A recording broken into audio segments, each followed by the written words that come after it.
When I was 10 years old, I made an earth-shaking discovery that changed my life forever while I was in the bathtub. Some of you may have also made this discovery. How do I exactly say this in front of hundreds of people?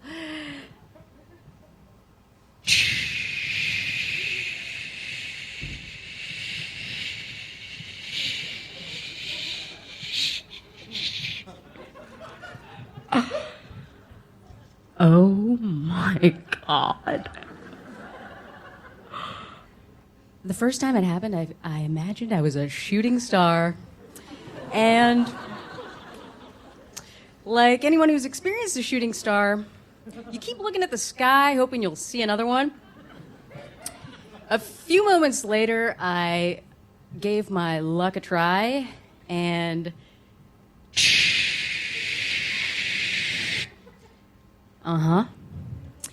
circa 1986, I learned that My Little Pony was no one-trick pony.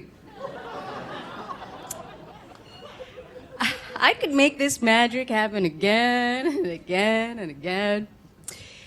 And it made me take a lot of baths as a child. As many as humanly possible that did not clue my parents in that something weird was happening, that actually was happening. And my mom would say, what are you going to do, honey? Oh, just going to take a bath, Mom. And I wasn't really worried about anything because any consequences that I had heard to this behavior, I grew up in New England, home of the Puritans, and birthplace of anything that feels good is evil and will make you go blind. But it was always directed at boys, so I didn't think I had anything to worry about. Until 2 years later, just shy of my 12th birthday, when my grandmother died. And my grandmother, Grandma Helen, whose maiden name was Coochie,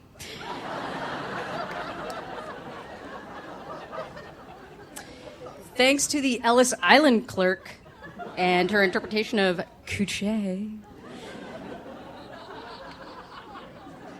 So Grandma Coochie, she loved New Jersey, donuts, spaghetti, the Mets, and most of all, the opera. Whenever I went to school or to watch a baseball game or a spelling bee, instead of just saying, have fun and good luck, she would look into my elementary school brown eyes and say, give 'em hell, kid. And then pull $5 out of her wallet and hand it to me with a wink. So I loved my grandma, Coochie. And when my mom told me the sad news, I started to cry. And my mom threw her arms around me, and I nuzzled my chin on her shoulder.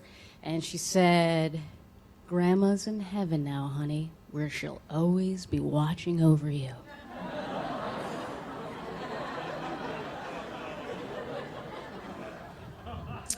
I am a very literal person. Always? I asked. Always, honey, she responded, breaking the hug to look into my face. My grief immediately turned to panic. What was I going to do? Grandma could not know what was happening in the bathtub, nor did I want her to ruin the best thing that had happened to me since Mark Summers and Double Dare on Nickelodeon. So I obsessed during the wake and funeral of my grandma, which as a kid, wakes and funerals are weird anyway. But as I was looking at her face in the casket and overhearing people say, Malashetsky's did a good job with her. Very nice job. All I could see was the face of the woman that would be hovering over my bathtub. When my mom and I flew back from New Jersey, I took this as an opportunity to broach the subject of my grandma's new watchful protection and said, hey, Mom, you know how you said Grandma, she's going to be watching over me? Yes, honey, she always will. I was like, gulp. Like, I don't need to hear it again. I get it. So, like, does that mean that she also has ears and she can hear me too? So, like, I can talk to her or, like, in my prayers? Of course, honey. You can tell her anything you need to tell her. Awesome. Thanks, Mom. Now, no one in my family had ever died before, so I was just learning the mechanics of how all of this stuff worked. So it helped me to formulate my plan. The next time that I tried to take a bath, before I got naked, I said, "Okay, Grandma, I'm gonna get naked. You can look away now." And I got naked, and I grabbed an extra towel and took it to the bathtub with me and said, "Okay, Grandma, I'm just going to cover myself with this blanket, this towel for some privacy, okay? So just some privacy." And I used the towel and draped it over both sides of the tub and turned on the water. I can't say I felt good about the design. The towel dipped into the water and got like wet and heavy, and it was a disaster. And I realized I needed another approach. So that night, as I was going to sleep and I was saying my prayers, I began my negotiation with Grandma Coochie. So, Grandma Coochie, I know you want to look after me and you care about me, and I'm wondering if we can figure out how to do this where I have a little bit of privacy. I thought the towel would work, but that didn't work, so I'm wondering if we can kind of have a new boundary, like maybe like the ceiling. Like you can see the roof, but you can't see under the ceiling of the house. And I promise I won't drown.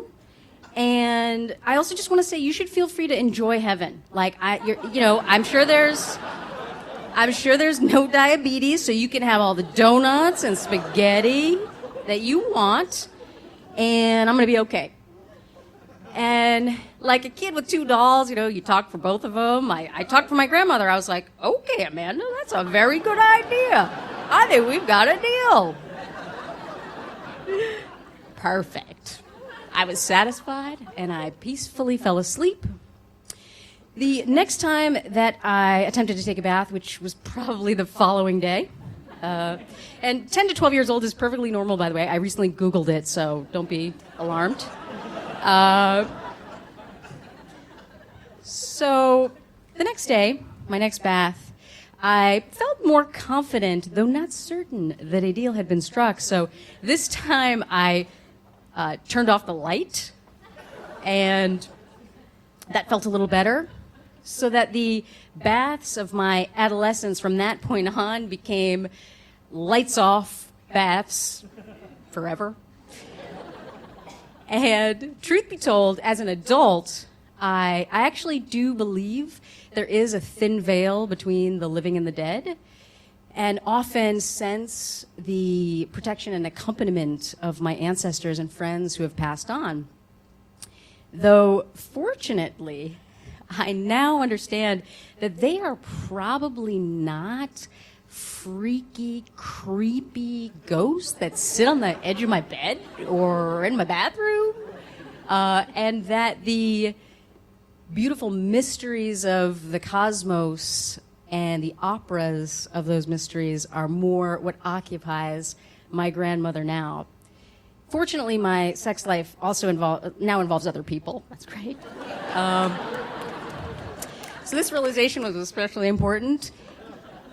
And so now the thought occasionally creeps into my mind.